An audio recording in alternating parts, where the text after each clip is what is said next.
Hi, guys, and welcome back to another episode of the Kevin Moore Show.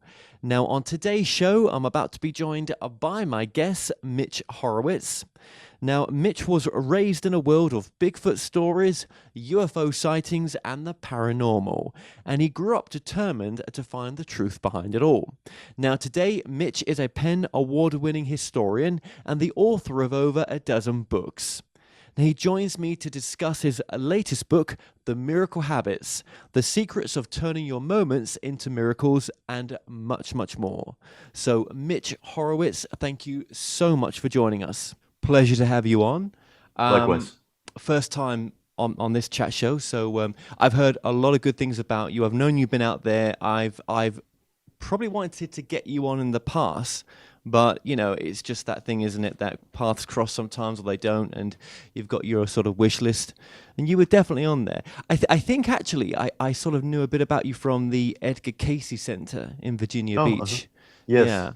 So I featured them on a docu-series that I'm doing on channeling, and up to episode 67, 68 right now on that. So interviewing different channelers across the world in person. And of course we had to include the Casey stuff. And I know that you're, well, I guess a supporter of the Casey material. You know, you've written quite a bit on it. I have a chapter on Edgar Cayce in Occult America, actually. Yeah, yeah. How long? What is your background in this? Because you've got over a dozen books. We were just talking about this off air. How did you get into this field? Well, I suppose it began as an interest of mine when I was a kid. I was growing up in the borough of Queens in New York City. And at that time, which was in the 1970s, it felt like magic was in the air. You would see these robed gurus and astrologers being interviewed on daytime talk shows. My sister would bring home paperback books about Bigfoot and flying saucers from school. She brought home the books of Carlos Castaneda, which I was just fascinated with from a young age. I was interested in newspaper horoscopes and folklore, all kinds of things that were they just seemed to grow right up from the pavement. They were everywhere. And I wanted to know where that material came from. I was fascinated with the antiquity of astrology. These things become so familiar to us because you grew up with either newspaper or today online horoscopes, and it can all seem so domestic. And yet some of this material extends back to ancient Rome, some of it to ancient Babylon. The thread has been cut and has been interrupted and reworked many, many times, but nonetheless, it is the retention of ancient mystery traditions, religions, retention of Renaissance era occultism. So I always ask myself, where did this stuff come from? And does it work? And what conclusions can we reach about this? And I had the good fortune to be able to hang on to those questions to adulthood. I used to work in publishing, and I was the editor-in-chief for many years of a division of Penguin Books that specialized in metaphysical literature. And I found that people were not necessarily writing histories of the modern occult figures about whom I cared very deeply, including Manly P. Hall, Edgar Cayce, Madame H.P. Blavatsky, others among them. And so that's what engendered my first book, Occult America. And I've been on that track ever since, writing both as a historian and as a seeker. Right. Okay. What do you think your legacy is going to be in this field? What is it so far, do you think? I think my legacy so far, and I certainly hope this will prove to be lasting, I certainly hope this will prove to have posterity, is that I think it's entirely possible to combine critical thought with earnest seeking. I often describe myself as a believing historian. I'm a participant in the movements that I write about. And that's actually true of most historians of religious history and religious literature. In fact, most of our core biographies of, say, whether it be Catholic saints or modern religious figures like Mary Baker Eddy or Joseph Smith, the Mormon prophet, most of those books, in fact, are written by people who emerge from the congregations that they're writing about. They don't talk about it very often, but I feel that transparency is necessary. So I think of myself as a believing historian, and I certainly hope that I've demonstrated to people ways in which you can marry critical sympathy, critical thinking with an authentic spiritual search. I also hope I avoid dogma. And by dogma, I mean this attitude that there are certain set definitions and ideas that are unchanging, and that we have to define certain people or practices as being outside the church gate, so to speak. And it's remarkable how quickly all of that can calcify, even within cultures that consider themselves alternative. Human nature is human nature, and we form into these kind of doctrinaire groups very quickly. I hope I hope I've done my best to keep those kinds of walls from solidifying around me and my work. Yeah. And you're in New York, Yes, and sir. is that where you're based with your family? Yeah, I'm on the Lower East Side of Manhattan, Yeah. and New York has been home for most of my life, actually. Yeah, yeah, yeah. I mean, yeah, I spent quite a bit of time there filming and stuff. There's so many people into the sort of those subjects based in New York as well. There's a lot, Yeah. a lot of some good channels actually based at that. I think that's where I met Paul Selly. Oh, Paul and I Yeah, go way back. yeah, yeah, Paul yeah. Paul and I met at the Esalen Institute in 2009, and that was just a few months before my first book came out. And I was still working in publishing at that time, and so Paul and I formed a tight relationship. We're friends, and I started publishing his books right around that time, actually. Wow, that's crazy. Yeah. I like the way that he kind of, hates being a glorified dictator, as he calls it. He's so resistant to the work, but it's good stuff that he's doing. Yeah. Well, the thing that I love about Paul is that he has a background that's very unusual in New Age culture. And I think he had a great deal of success in outer life as a playwright, as an academic. And I appreciate that aspect of his background, because I think that when I say New Age, I use that in a positive sense. To me, New Age is simply therapeutic spirituality. I'm part of New Age culture. I proudly attach the label to myself. But I also make the case that we have an outsized fraction of people, an outsized number of people within the New Age world who I think embark on a spiritual search because in certain cases they are fleeing from frictions and difficulties in outer life, and they enter new age culture, I think, with an intent of bypassing some of the difficulties or the roles that we're called to play in outer life. And to my mind, that's not really where I want to begin my search from. I want to first feel that I have dealt with and negotiated with the legitimate institutions or demands that outer life places on us. And then I want to go further. I'm not trying to bypass those things because I think it's all one thing. And I think the idea that you're going to flee this culture for that culture creates a certain lopsidedness in an individual. And that's why I'm always curious about people's creation stories, where they come from. I don't think that New Age, and again, I use that in a positive way, is a place of flight from outer life. It's a place, I think, where we go when we want to deepen our questions about the wholeness of everything. Right, absolutely. And just mentioning Paul as well one more time. Yeah, I mean, what I liked about him as well is he combines the psychic stuff there as well. It's kind of unusual. I mean, I will say after interviewing in person 75 channelers, and I've obviously stopped right now with the COVID and everything. Um, Yeah. I don't know. I mean, I didn't meet many that were like Casey. I mean, when I mean, what Casey brought through hasn't been replicated. I mean, the Seth material was great, and there's a lot of great channels that I met in, and they've all got their own people that they're helping, right? Yes. But Yes. yeah, I don't know, just getting that tangent of Paul there just for a minute. It's just the yeah. I mean, you've seen the Casey stuff. It was just amazing to be at that center and all the Casey books behind me with Kevin Todoshi, and it's like, damn, all that information that he brought through, and you still see people going in there now trying to reference that information with some of the issues that they may have as well. It just incredible, what this what this stuff can do sometimes. Mhm. But isn't the whole point of this subject that you've been covering for so long, isn't part of it to help people awaken that they're more than their body? Yes. My definition of spirituality is extra physicality. When people ask, what do you mean by spiritual? Very simply, what I mean is that we do lead a metaphysical existence, we do lead a physical existence. So, for example, I personally have been very interested in clinical ESP research. It's a personal interest of mine. Here in the States, I would say serious clinical ESP research probably goes back to the 1920s, earlier in Britain. And I think Britain blazed the way for modern academic ESP research going back to, say, the 1890s.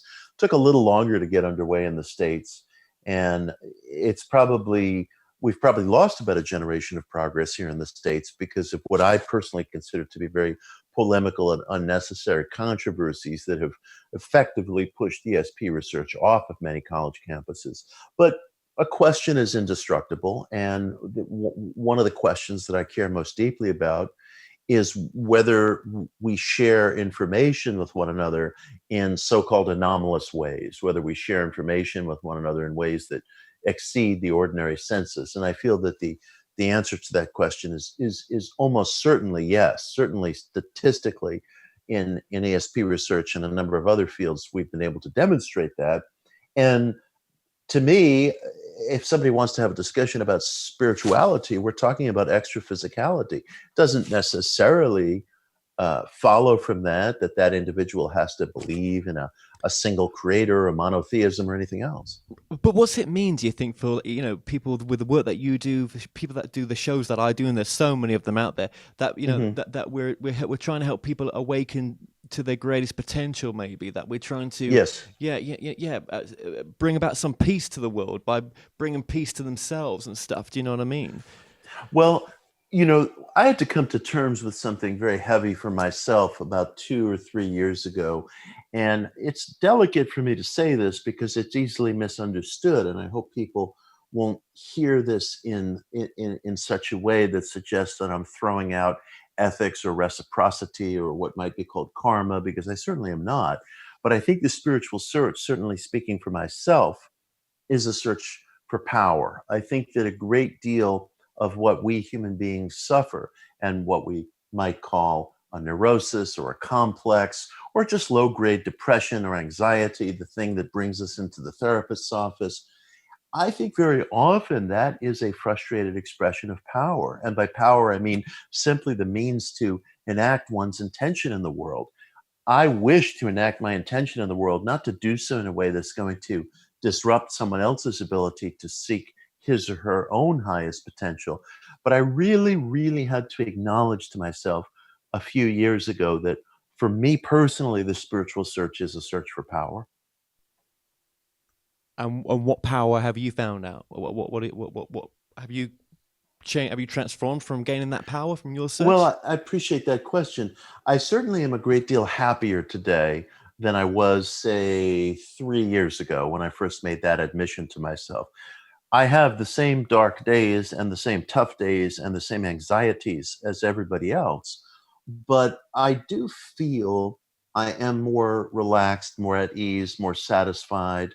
I have a better life, quite frankly, since I've made that acknowledgement to myself. That you were searching for power. Yes, sir. Yeah, yeah. What, And what, again, it's always what are you dicey to say searching? that. Well, what are you searching for now?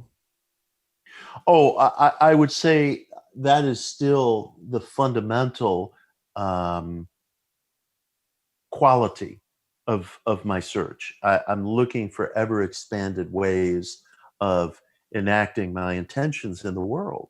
And I think being a creative being, being a generative being, being a productive being is life itself. I think we are intended to be generative beings. And I think that to feel that one is living out that quality of self absolutely requires the ability in all facets of life, to enact one's intentions, to find means to enact one's intentions.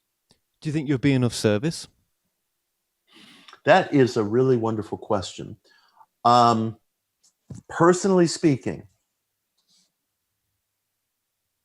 the term service does not really work for me in terms of my outlook on the world. I have issues with the concept of service. And there are two reasons for that. The first reason is the lesser of the two. The first reason is that I hear a lot of people here in the States and in the New Age culture invoking service in a way that I feel is very often hypocritical. I think that very often people are very assertively wishing for and in need of a sense of personal power, and because of peer pressure and because of the vocabulary and the expectations that run through our spiritual culture, all of which we internalize, they feel a need to reprocess this search through the terms of service. I have encountered people who I think are deeply, deeply repressed and sometimes emotionally very violent towards others, who will make reference to service as a manner of sidestepping what they're really after and who they really are. And so for me, service as a concept is not something that I'm culturally suited to. And on a deeper level, I think it can serve to distract one from self scrutiny.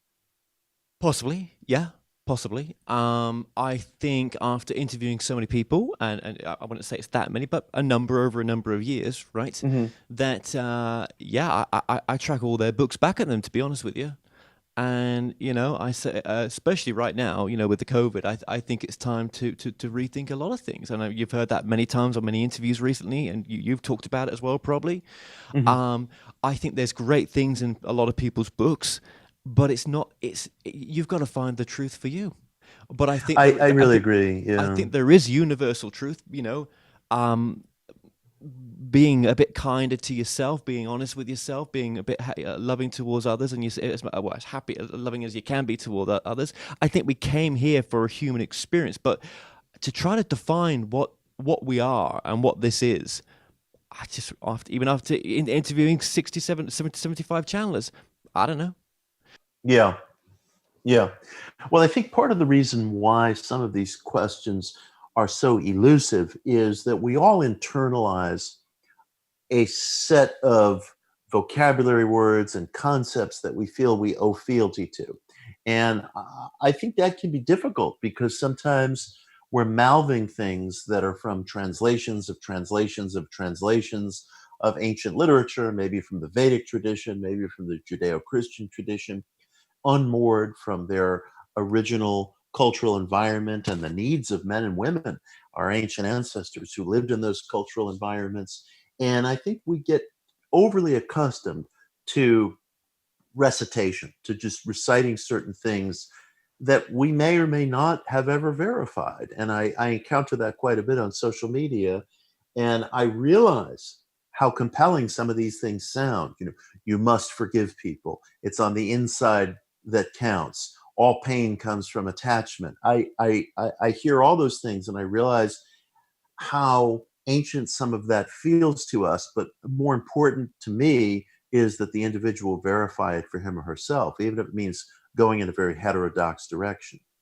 And it can be verified, some of this stuff. It really can be. Mm-hmm. I mean, the whole point of the channeling docuseries was that you have the power to do it yourself. You don't need anyone else to clean your house out for you. The answers lie within. Just speak to you, that voice within, that higher self. You can connect with it, and it will never lead you astray.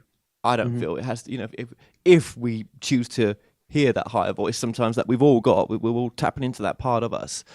Um, but the peace that you found in the past couple of years, imagine if a lot of people could just find that bit more of peace and happiness in the present moment where they are. It would if that rippled across the world, and it could change. It could change where we're at right now. Do you know what I mean? Yes. In some respects, I mean, isn't that Well, what we're trying to do? I certainly feel, based on personal experience, that there would be greater ease in the world. There would be greater ease in our lives as a human polity if people were given permission from our culture, from themselves, from whatever internalized peer pressure they're experiencing, to really, really be frank about what they want in life. I remember I was speaking to a therapist once, and as a client, as a patient, and I was describing to him certain things that I wanted in life and certain wishes that I had for success.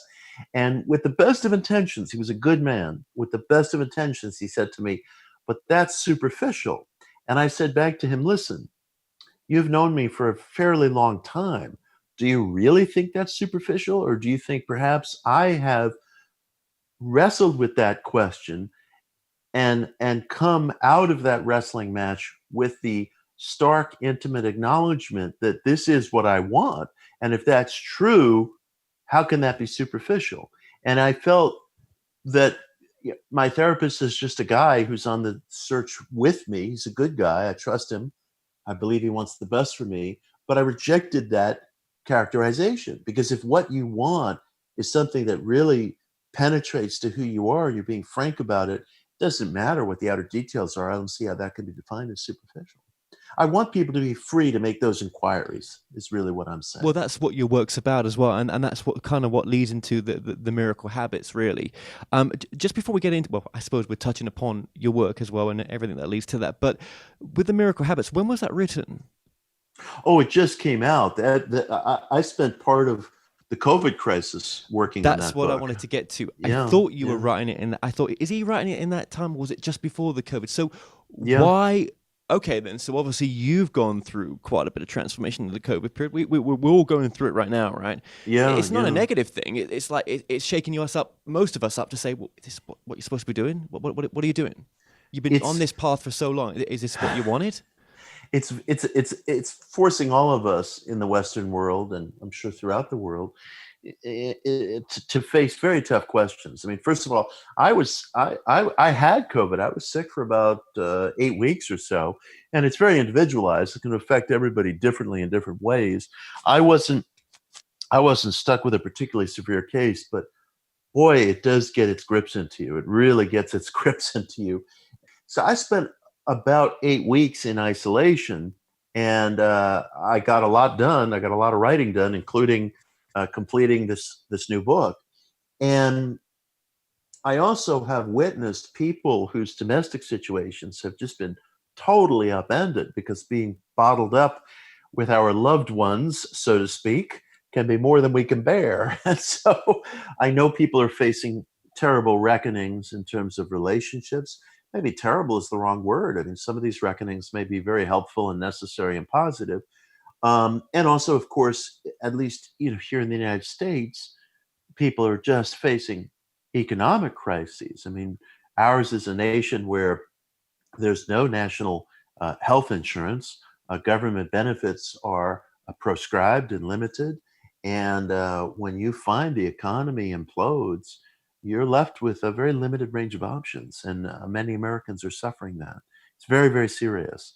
But it is forcing people to come down to some real primal questions, whether we wish to or not. Yeah, and that's incredible that you wrote this in that period. So, yeah, because I mean, I've known you as a guy that would travel quite a bit. Do you know what I mean? That was doing Oh yeah, conferences yeah, for and sure. all Yeah, over the yeah, yeah. place. Yeah, Yeah. yeah. I did travel once during the COVID crisis. I went to tape a TV show in Boulder, Oh, Colorado, Gaia TV. and Yeah, yeah, yeah, Gaia, yeah. and that went well. I was there for maybe 24 plus hours. I traveled with a mask, and I would say it was a good experience. I hope it was the right thing to do. Some people feel that any kind of travel right now really should be restricted. I opted to do that. I certainly felt it was psychologically good to get out of New York, and I was very healthy at the time, or I wouldn't have considered it. Right. No, absolutely, absolutely. And okay, so this is a book where you outline the 13 habits that can bring unexpected powers and even miracles, as well as methods to increase and attract health and self-worth, and of course money. Um, uh, why those things? Because when I read this book, I've read bits of it. I'm get the sort of the manifestation stuff in there as well. Hmm, Um, hmm. I think that's important. But how did you choose the points? How the 13 subjects in a sense? Ah, well, I wanted to choose things that I felt were within everybody's range of possibility. And I also wanted to choose things that I felt really reflected people's lives in the here and now. So one of the 13 miracle habits, for example, is get away from cruel people. I think there's a terrible unacknowledged problem in our world, a worldwide problem of people being forced to put up with cruelty. And sometimes, of course, people are locked into domestic or economic situations where there's nothing that they can do about it. I write about that and I address that and I take that very seriously. Other times we consent to be in these relationships and we give away our sense of personal agency, personal power all the time. I hear people talk to me, for example, about how cruel their in-laws are to them. And they really have very serious stories to tell, mature, decent people who have been severely mistreated. And I'm always asking them, have you really come to terms with the fact that that is ultimately a voluntary relationship? I know that separating from one's in laws or somebody else might come with serious consequences. But because there are consequences does not mean that that relationship is an absolute. And I really want people to think very flexibly right now and at all times about the deals that we enter into in life that are not as sacrosanct as we believe. So I've tried to make each one of these 13 habits really hardcore and serious and deal with people's lives as they live them. And they make demands on the reader, but they're demands that can be sustained. I feel I can't imagine my life is radically different from another person's. And these are things I've certainly worked with myself. Yeah, absolutely. So you've had first-hand experience with a lot of these 13 sort of Only. habits. And Yeah. I always write with firsthand experience. Oh, It's right. like, Yes. to Yes. me, the only real empiricism that we have on the path is our own conduct, our own experience. And so I would never ask my neighbor to do something I hadn't road tested myself. Does your partner? Has she read this book at all? Or? It's dedicated to her. Her name is Oh, Jacqueline Castell. beautiful. She's a movie director, Oh, wow. and the book is Yeah. dedicated to her. Yeah. Oh, that's beautiful. That's beautiful. Yeah. Well, she has read it. She is in the process of reading it. Yeah. She's in the process of reading it right Yeah. now. Yeah. So this is your transformation in this period a little bit, or at the start of this process. Yeah, okay, and you've lived this, and we're going to go into a few of the bits, but I mean, obviously, yeah. I mean, where are you now? Where do you see yourself going after this? That's a really good question. I think at this moment, I'm continuing to work with the themes in this book. I'm continuing to work with daily behaviors and concrete actions that we can take in life that will allow more of ourselves to come out. But you've hit upon a very serious and powerful question if I really address it. What is next? I remember feeling several years ago that my search was getting a little stale. I was working with the mind metaphysics material, which is reflected in my book, The Miracle Club, and certain other books that I've done. And I started to feel this indelible sense that I was repeating myself, that something was getting stale. And to be perfectly frank with you and your listeners, ever so slightly, I'm starting to get that sense again. I don't like to hear myself repeating the same stories or anecdotes or concerns. I never want to hear myself delivering the equivalent of a political stump speech. I don't want there to be a stump speech. And I have a deep aversion to wanting to whittle down some sort of 25-minute talk that I can deliver after lunch somewhere. I don't ever want to hear myself doing that. So I suspect that I'm on the threshold of something else. I have no idea what that is, but I think I'm probably due for it. If our search is not getting upended every few years, perhaps there's something wrong. Certainly there is in my life. Interesting. Yeah, I mean, I'll just share something with me. I mean, for me, COVID, and this time has made me realize that I had this idea ages ago about this international spiritual news network, the ISNN, and I'm going to do it. I'm going to do it. That's great. Had I not had this, I don't know. Maybe some things sometimes though, I kind of like when you're not doing them, they keep coming back and waving their little hands at you and saying, "Hey, over here, you've forgotten about me, but I'm still here." Or life has got a way of bringing it back to that somehow as well. If something is kind of like destined to, or it's in your higher kind of calling that it's something if you did it, it's gonna be a good thing. Or wishes that reassert themselves are usually have a just pull on one's attention. Yeah. I don't know if you've noticed that. I mean, I don't know if you noticed that with your books or anything. If you've put a book up or something, and it's come back to you've had to do it. You've been pulled to do it, basically. Well, I didn't publish my first book until I was past the age of 40. Today I'm 54, and my first book came out about 11 years ago. So that can tell you that I was already, into what I suppose would be considered early middle age. And I suppose that's why, sometimes we hear these little truisms that we dismiss because we think they're overly familiar, like never give up on your dreams. But I think there's actually a lot of truth to that, and simple things should not be dismissed until they're experienced. Sometimes their profundity doesn't reveal itself in any way other than application. And I felt a terrible emptiness in my life when I was, say, in my 20s and 30s, because I was no longer writing and rediscovering myself as a writer, which I did not really do in fullness until I was past 40. It changed everything for me. So these things can come back to us even at times when we're supposed to be settling into some other kind of life. Yeah, and I mean, 50 is the new 40s, right? Yeah, I hope You it's the know, new 20s. yeah, the new 20s. Well, you don't My look. wish is to stick around. Well, I can say, Mitch, you do not look your age at all. So that's you're doing something right. But yeah, it's funny. I mean, when people get to the 40s, that things do big thing. What you're supposed to be doing just come into effect as well. Yeah, for It's sure. kind of weird how that works. Okay, let's just go. I mean, I know we're a bit caught up on time here, but It's there's so okay. many good habits here. Okay, well, what about? Let's see. I'll just pick. Well, let's just go to the first one. Unwavering focus. I think we all have an issue with that sometimes, where Yes. we have a lot of things that we would like to do, and it's sometimes we're trying to juggle a bit too much, and we're not focusing on just that one thing, I guess. Or Yeah. can we have a few things going? I guess. I've been very influenced by the work of Napoleon Hill, who wrote Think and Grow Rich, which is, I think, just a magnificent book. And that book really rescued me at a certain period of my life where I was going through some very deep suffering. And I've read it over and over ever since. And one of the things that Hill really persuaded me of is the importance of having what he called a definite chief aim.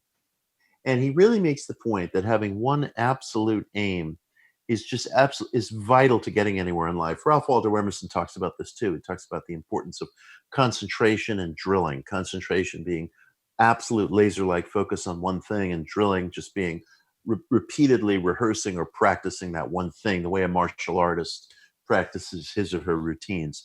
And I found that to be an absolute in life. And it's something that people frequently want to argue with because we're all called upon to play different roles. We're parents, we're caregivers, we're workers, we're artists, we're all kinds of things. And people want to argue and say, I can't just wear one hat. But the truth is, one well selected goal can cover a lot of different ground, a lot of different ground. And I do believe that the only way we get anywhere in life is through exclusivity of focus. It doesn't mean that there aren't issues that are going to require our attention, relationships that are going to require our attention.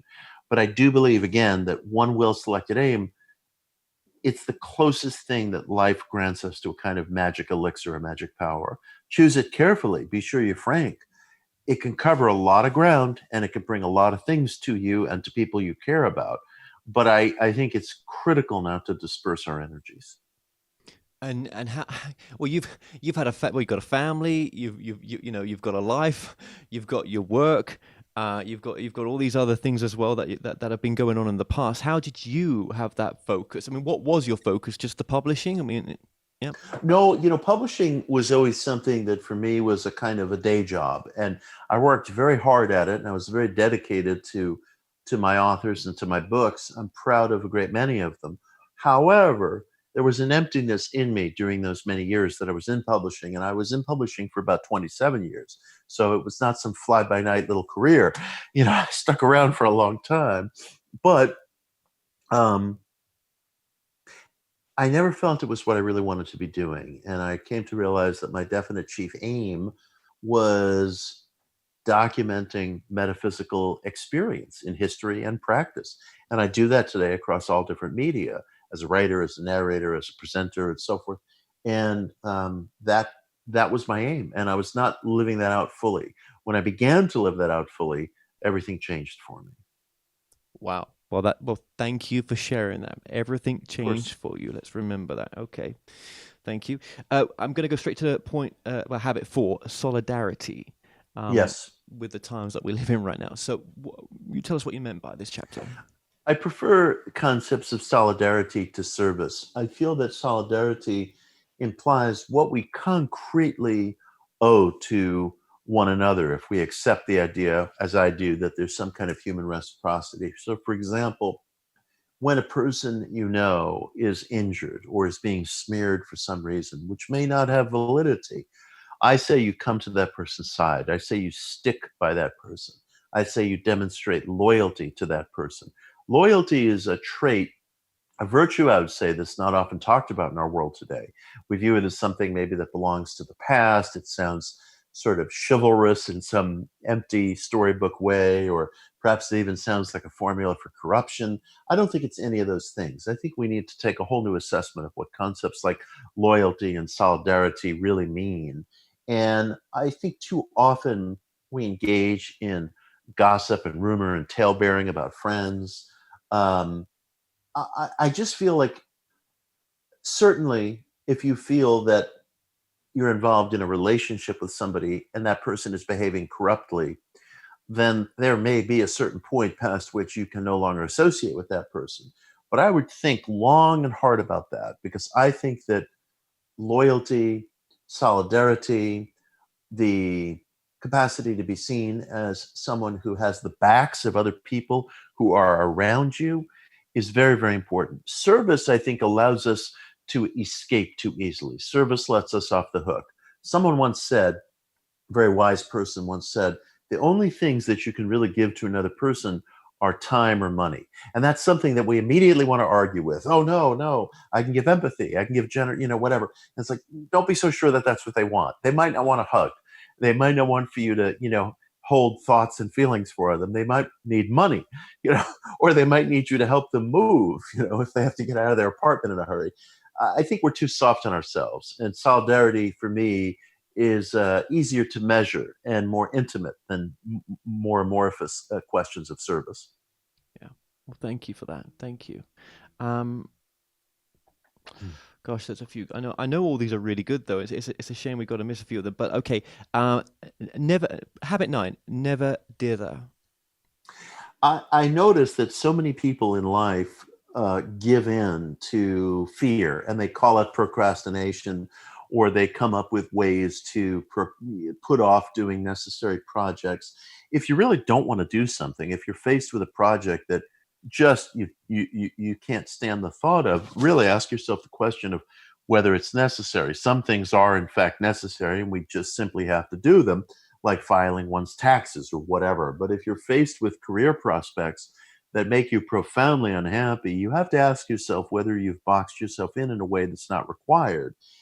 Dithering is very often fear, and working on things that you're frightened of, I think, just rots out the individual. So I want people to take a very new and fresh measure of that. That's so powerful. That is. I mean, it sounds so cliche, about being in a job that you really don't want to do, but Yes, it's so many people doing it, and I know.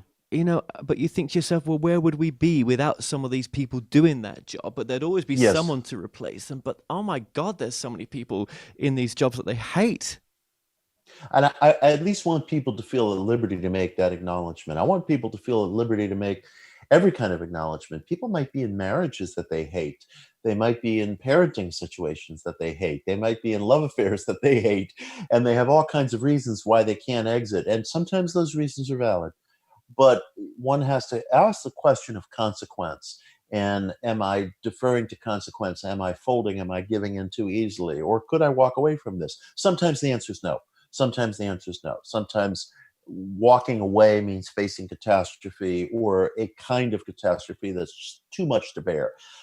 I'm not trying to come up with any pithy little rules for people to go through life with. These are major questions, but the only way that we can maturely approach major questions is to acknowledge, are you profoundly unhappy in this household, this marriage, this whatever, even this job? I don't want people to feel that they have to do anything less than be starkly honest with themselves. From that, you will be able to navigate your way to new things, even if not immediately. No, some things are not immediate, even if after Without you've been question. honest. Yeah, yeah, yeah, yeah. And Yeah, it's I mean, yeah, you may be yeah. stuck in terrible circumstances, but if you make the vow to yourself that you will get out of these circumstances as a physical fact at the first possible opportunity, I contend that you have more power than you know. It may take a few years, but it will come. And life has always got your back, hasn't it? It always works out some way for the best. It's funny how that happens. There's always, it's like you've got a team with you, and I don't know. There's just something that's working. Life's not against you all the time. I Um, believe that's true. And I always try to remind people that in as much as we are visited by tragedy and catastrophe, so are we visited by the miraculous. And in as much as we can cultivate tragedy and catastrophe, and some of us are extremely adept at it, we can also cultivate the miraculous. I don't believe Mother Nature has played a cruel joke on us. There are ways of in which we cultivate these circumstances all the time. It doesn't mean that we are going to be able to rid ourselves of one or the other, but I want people to understand that since no one among us would dismiss the fact that there's tragedy in life, or very few of us would, don't dismiss the fact of the miraculous and the fact that you can cultivate it. yeah, yeah, absolutely. Yeah, and the tragedy part, it's hard, isn't it? Oh my God, imagine getting diagnosed with cancer or something like that, right? Of course, You of know, course. We and are these things. I always say to people, the reason I break ways with sort of the traditional New Thought community, even though I'm very deeply interested in New Thought, is that I don't believe I believe we experience many laws and forces. Even if mind is the ultimate arbiter of reality, that being so, we experience many different laws and forces, and we have to come to terms with that. absolutely, and if I ever got diagnosed with cancer, I think I would, in a sense, well, it's going to be over at some point. So I mean, hopefully I've done what I feel I came here to do. That would be the only thing, is that I didn't do what I really wanted to do, right? But it's Yes, also, I suppose, the only sad part for myself would be those I left behind. I wouldn't. I mean, once I'm gone, I'm gone. Do you know what I mean? As long as it's not too much suffering. But some of us have got no choice in that, right? Um, yeah, yeah. But I'm sure wherever we go through, there's something from some other unfathomable space is getting something out of it, and it's part of us as well. It's like, Yes, and I I think, believe that's true. maybe, if I've chosen to come here as a soul, maybe I was in some sort of agreement with the way that I exit as well. Do you know what I mean? Taking some It's sort of social possible. responsibility. I mean, Ralph Waldo Emerson wrote that life is compensatory and that everything we suffer is compensated in some way. Now, he argues for this with just this brilliant symmetry. And yet, one asks, what's the compensation for living with Alzheimer's? What's the compensation for having chronic disease? I don't know because I haven't been through those things. And there's certain areas that we can only go alone and verify for ourselves. Well, maybe it's just even the compassion towards that person for what they're going through. Yeah. I mean, there's so many things that come off these things, isn't there? For the people even very close around them. I mean, one of the things about this COVID is the solidarity, in the sense of being inside so much and not being able to go out as much as our freedoms are. But we never give a second thought for all the people that are in prison. Now, yes, Yes, they've done things that we will great never point. experience with murder and everything, right? But they every day wake up in that cell having to live with what they've done, right? In in a bedroom size, with their toilet just at one side, their bunk made above them, and their kitchen there. Do you know what I mean? It's all just in that one room. We never, Yes, I mean, I know, if there's a loved one that we lost, we'd want the system to at least acknowledge that and do something about it, right? Because they might be a yes. dangerous person to have there. But where's our compassion for anything like that? Do you know what I mean? We just don't think about these other things sometimes, do we? That's a very good point. And of course, people who are in prison right now, uh, with respect to the COVID crisis, no one knows, and few people sadly care about whether they're in infectious situations that could take their lives. And there's so little that can be done. So you're raising an interesting point. And certainly here in the United States, I personally believe we imprison more of our population than is necessary and then is required by public safety. And I think that's probably coming into some reconsideration. Oh, probably. It's a very delicate kind of subject, really. Yeah, When none of us had lost a loved one through murder or something like that, right? that's true. Or any other crime. But I mean, even in the spiritual community, how much, we always want to change. We're trying to change, just this group of people. But, when are we reaching out to people that are in even dire situations? Do you know what I mean? It's like, I don't know, sometimes it's just, yeah. Anyway. It's difficult also because there is, I believe, a great deal of hostility among the human race. And it's tricky, if we want to be perfectly frank, and I would try to be nothing less with you and your listeners, we also have to be self-protective. We're dealing with people all the time, strangers, people on the street, your neighbor, your cousin, your coworker. We're dealing with people all the time who behave in cruel and inexplicably hostile ways. So the individual also has to be self-protective. That's just a simple fact of life. I want to stick on your book, but I think everything that we could talk about really relates to this book. Right? I don't want to get away from it too much because, but but this is your work, this is your experience. It's all documented. It's all related. But I mean, we see this world, don't? Well, I see this world, and I'm like, if only we could just come from a different space, the majority of us, and wouldn't the world be so different? I mean, what are we trying to leave when for some of us that are thinking differently from the spiritual perspective, or thinking like, it's not just about me in a sense, right? I mean, do we want to leave a world, or are we trying to make a world where it could come from more peace? There could be a more common love for each other. Do you know what I mean? And a care for one another, more of a oneness, which is some of the principles that spirituality teaches. And you know what? If none of this was true, if it was just the mind, as you say, right? Mm-hmm. Spirituality for me is just another way to get to that point. If Mm-hmm. spirituality can get to the point of some lovely principles that even religion can, but without the control, right? Mm-hmm. It doesn't matter if it's true or not, does it? I don't know. Well, that's a wonderful question. I mean, if a truth is functional, it's functional. If it has an impact on conduct that can be measured and that's positive in the experience of the individual, that's all to the good. That's why I try to be very careful about judging different communities as to whether they're good or bad by their cultural affinities. I mean, I have been to more ashrams and more spiritual communities and more Zen Buddhist centers than I care to count, and they're filled with all the same conflicts and issues and problems as the most cutthroat workplace. I mean, the notion of escaping workplace politics by joining academia, for example, is like a tragic joke. I mean, it's like I feel like these labels that we place on ourselves, I'm a capitalist, I'm a Marxist, whatever it is, they don't do anything to define how this individual is going to behave towards the people that he is in contact with. Cruelty or its absence doesn't know any community. So I try to be very careful about deciding whether or when a different group of people is going to be defined by me as appealing, as good, or as bad, because the outer markers tell us nothing. Behavior tells us everything. And if you want to know people's intentions, if you want to know people's motives, look at the result. Are they making people nervous all the time, putting people ill at ease? Well, then they're aggressive. Do you think, and I started off with this, but I'm just going to go back to it a little bit. Do you think we're a soul having a human experience? I really don't know, and I do believe with all my heart that there's an extra physical dimension to life.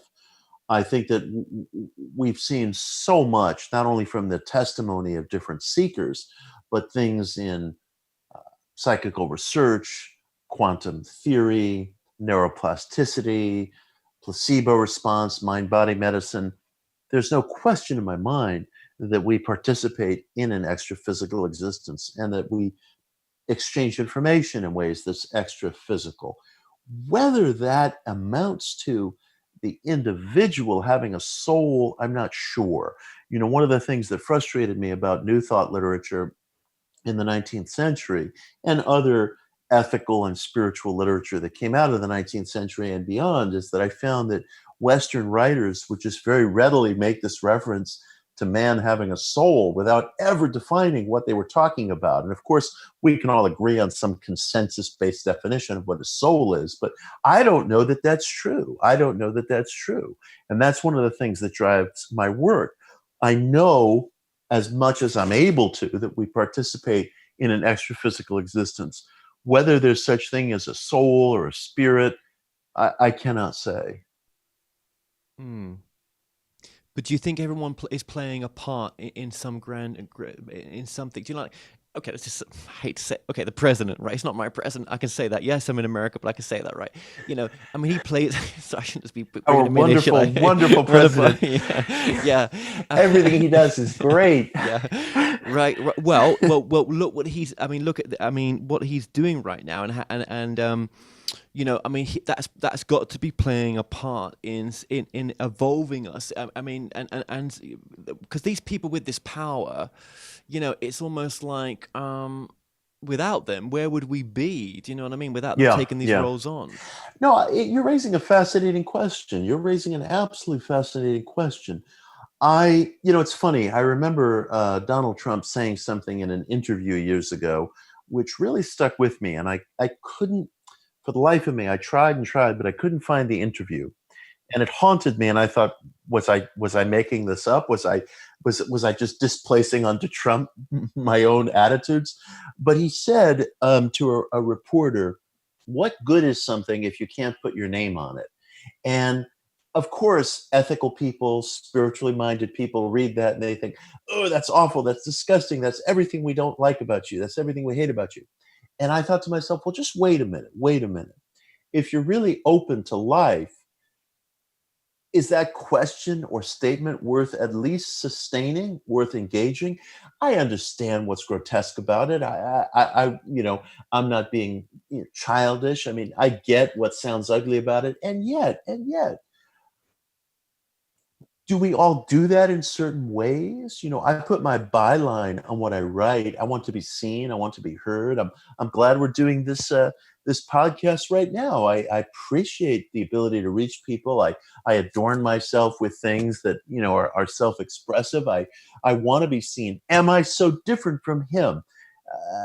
Should I just immediately close the door on that question? I don't like him, but are there aspects of him that are a hell of a lot like me that I refuse to acknowledge, and maybe even refuse to acknowledge some of the positive sides of, even as deeply as I dislike him?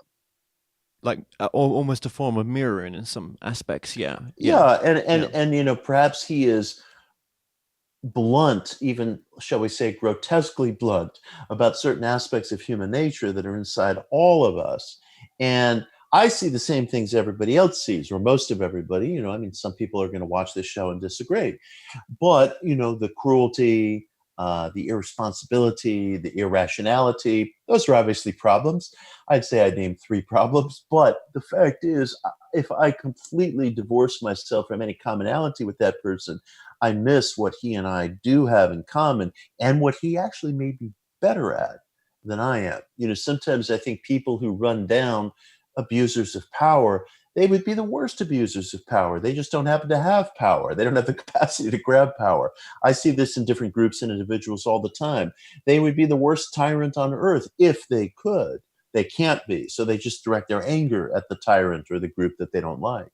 I'll just say, I do like, having, you being yourself, being you. I think that's so important. I hope when I launch something like the ISNN, I will do it differently enough and not give 2 craps about what anyone else would think, and do it my way. And I think that's what you represent as well. Is that for so long, spirituality has been sort of dogged down by the way it should be this way, that, do you know what I mean? Like, there's a very old energy out there, and I see it shifting, and it needs to shift. Do you know what I mean? It needs to move on to something a bit more modern, a bit newer, a bit more open. It just does, and it is. Hence this conversation, I guess, or people, having these. We're not the only one having these conversations. Do you know what I mean? Just very finally, then, and thank you for return. What out of all these habits, what's your favorite one to talk about in a sense? What would be the most important one? I suppose my favorite one is number 13, the final one, which is rule in hell. As Lucifer famously says, better reign in hell than serve in heaven.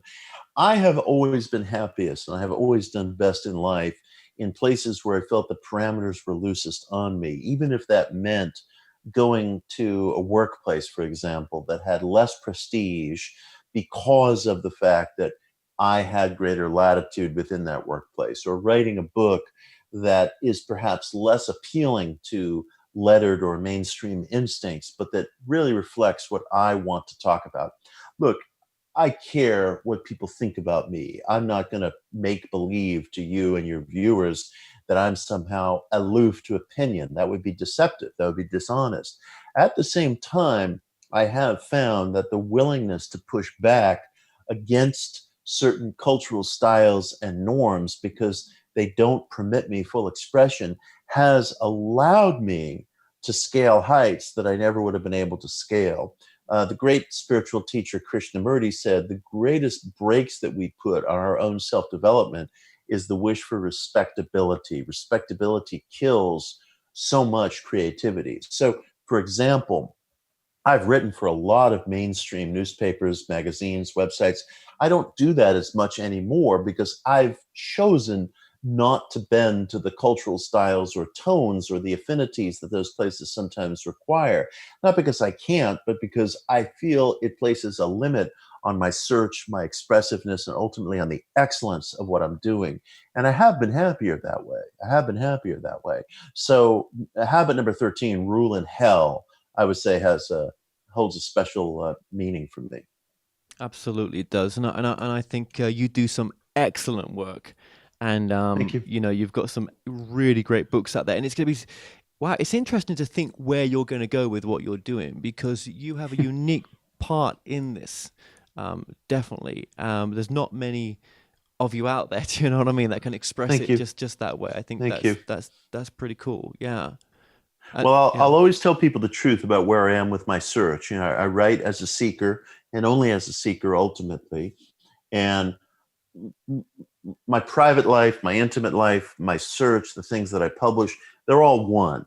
And so I try to be very transparent with people because that's the foundation of what I'm trying to do. I seek and I share uh, what I've sought, what I've found, and where I'm going next. So I'll always try to be frank with people about that. Well, I really appreciate that. And just your website's been coming up on the screen, but for the podcast, your website is?